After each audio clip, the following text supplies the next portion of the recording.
You could do it, Mike, right? Yeah, there we go. Good man. Good afternoon, everybody! Hey. How's it going? I always love being introduced because my name is so fucking boring that everyone kind of drops off through the secondary and goes, James Smith. Like, that's the most kind of common one in the country. It's really not helpful for comedy. You want to promote yourself as much as possible. How many Jameses are in here? There's at least one other. It's probably the most popular name in the country.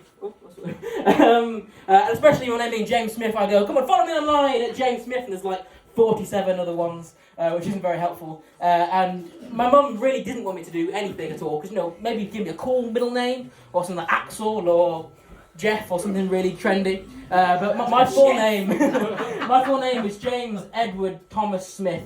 And if you Google boring white names, they pop up on Google in that order. So it's been really nice to get here. I had to get the bus here. That's a lie. My dad dropped me off. But I got the bus here because recently I've failed my driving test for the third time, which is really fun. Anyone else failed their test recently? Yeah. No, you guys. Oh, yeah, so you've got one more.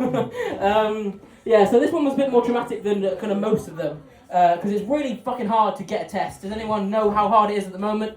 It's like practically impossible. You need to sell one of your organs to kind of actually manage to get one of these slots. And I really tried to kind of find this one, so I've kind of paid this kind of dodgy kind of internet website provider. It's like kind of trying to do like a drug deal with Megatron over the internet to try and secure this date. And it cost me like a couple £100 to kind of get this date. So I'd finally kind of done that. And because I've spent all my money on actually booking the test, I can't actually afford to drive. So I've been practicing on GTA. Which, if you kind of don't rob the banks and just drive, it's quite informative. So I kind of do the regular kind of runabouts on this thing. I drive around, I stop at the lights accordingly. I drive to the gas station, get some gas, murder some prostitutes. It's all part of the plan as I kind of run through those bits. But I finally kind of managed to get to do my test quite recently, which is really stressful. And I've really had this kind of itching kind of pain in my stomach that had been building, but I've got a quite nervous kind of disposition, so I thought that's probably just some kind of anxiety brewing in my stomach, and I kind of finally managed to get to do the test, and I sit there, and the pain just gets worse and worse and worse. So much. Has anyone been in so much pain that their brain kind of just blocks out? No, it just goes to another place, and this happened to me as I got into the car. So I did the driving test. I couldn't fucking tell you what happened on there. I could have actually killed some prostitutes on the way, but I wouldn't know because my brain was in a different place. Because it turned out while I was doing this, my appendix had exploded in the middle of the test, which isn't quite fun. If you've ever had that happen, anyone had that happen before? No, that was a stretch. So yeah, that kind of happened. So I kind of did the test, failed it completely, and kind of got rushed back to A&E, which is quite fun. Anyone a lover of A&E? Woo! It's really fun. I kind of like to think of it as like a little battleground. You've got to kind of stake your place. You've got to kind of fight the crackhead that's next to the charger, so you can manage to kind of secure some charging, because you get there with like 2 battery on your phone, and you've got to kind of stake out the night. And then you finally get through to the other bit, and you've got kind of 3 chairs lined up. And it's kind of what I imagine prison's like. You've got people asking you, well, what are you in for? And I'm like, I don't know, I'm just kind of in so much pain. They kind of bring you on that, and you finally get through. And I've done so many tests, and I've got quite a rare condition. It's called hereditary spherocytosis. Any of one of those guys in the house? No, I didn't think so. It's quite a long shot, that one. But yeah, so basically what this does is it means my blood cells like to try and kill themselves, which is really fun, especially when you have something going on like that. So I went completely yellow. I looked like some kind of anemic minion. I'm kind of sitting in the corner. And it was really fun. And what they don't tell you, it's really distracting. There's 2 people in the back just absolutely snogging their heads off, and it's really distracting me. Sorry. Sorry to call you out there, but I just think in the back going, and it's really caught me off guard. I'm sorry for calling you out, but that's all I was looking at. My jokes went out the window. So if the last 5 minutes was shit, it's because I've watched people go to third base in the back. So, sorry about that. So where was I? Sorry, I've completely gone off track. That's all I've been thinking about for the past few minutes. So I'm really sorry for calling you out. Where am I? Yes, my appendix exploding. So it's really bad. I look kind of like a really kind of bad anemic Homer Simpson. So I'm kind of in the line. and there's only one test they can kind of really do to prove the fact that you have this. I did all the tests, and the actual thing they do is a bloke comes in and he kind of strokes your belly and goes, and then you think they'd have a really cool scan, but no, someone just goes, and you go, ah! And they go, yes, this man has appendicitis. That's really cool. That's one bit I've been trying to work on. These are some new bits. So if they're a bit shit, please laugh. It just wonders for my self-esteem. So a friend of mine has just been proposed to quite recently, which is quite cool. I'm 21, so we're quite new. They're quite new to that planet. I don't know why I say quite new. Been around for at least 21 years.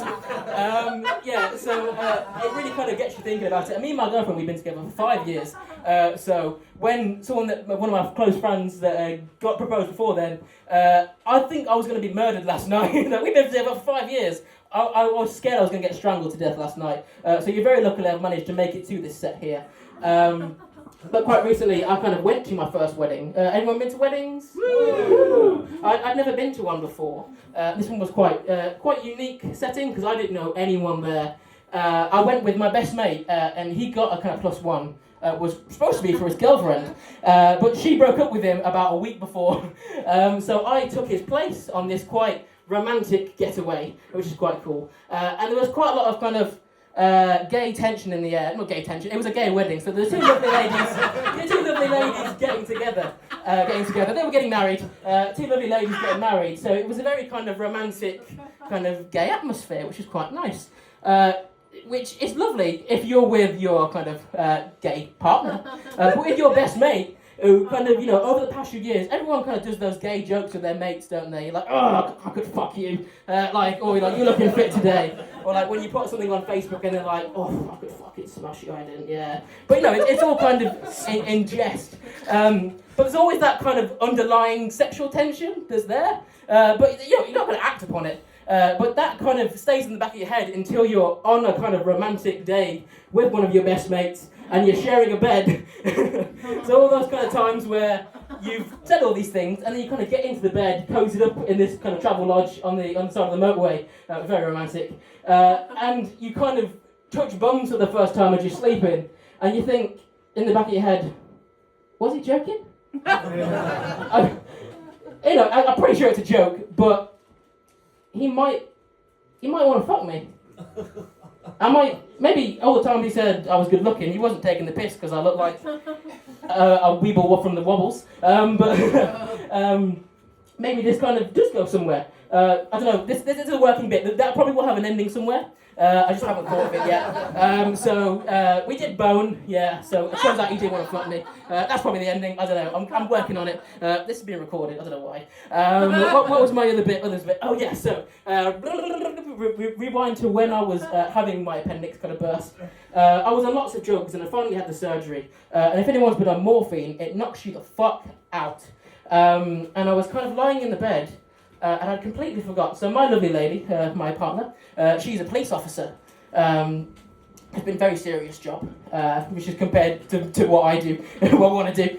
So she comes back and goes, I've been with stabbings, I've done with this, and I went, I tried to make people laugh here today and it didn't work, so how was your day? And she went, I've just seen someone get absolutely beheaded. So, 50-50, I probably had a worse day here. So we kind of get there, and I'm on so many drugs that I don't really remember that she's a police officer. So I'm kind of lying there, and I see her kind of approach me. Thinking, fuck, I might be getting arrested here. I don't know what I've done. Did I actually murder those prostitutes on that driving test? I don't know. She might be here to finally get me. But it's quite unique having. Anyone have a partner with a kind of more interesting job than they do? Okay, never mind. Everyone's partners are boring as fuck here. That's brilliant. It's really interesting when we kind of talk to people about this. There's kind of two things that kind of get brought up. The first one is, so does she fuck you with the handcuffs on? And I always have to reply, no, she doesn't, because there's a quite funny story for this. So actually, I don't know if you know, if you're a police officer, you get to take your handcuffs home, which is quite handy if you're kinky. They kind of finally hand these out on their training day. And there's a reason why we've never actually used the handcuffs. Because some poor fucker, which definitely wasn't me, had to come in the day after at the police station with no top on, handcuffed, because they fucking lost the key. So they had to slowly walk into the house of shame and approach in the handcuffs, which was not very fun for them, which definitely wasn't me. And there's one other thing that they kind of bring up when you tell your partner that you kind of dance around these subjects, because when people are around you, especially people my age that like to do drugs and do gang affiliated things, they go, yeah, fuck it, I fucking hate the police, fucking rats they are. And you kind of have two decisions there as someone in this position. You have to kind of go along with it and go, yeah, fucking hate the police, dirty rats, yeah. Or you can double down and go, hang on a second, I'm dating a police officer. I do fuck the police! Thank you very much, my name's James Smith. Have a nice day. Google me and you won't find me. Thank you. Ladies and gentlemen, let's hear it for James Smith. We've got one more act in this hostage situation. Ladies and gentlemen, that was James Smith there, talking about his partner, police officer, who deals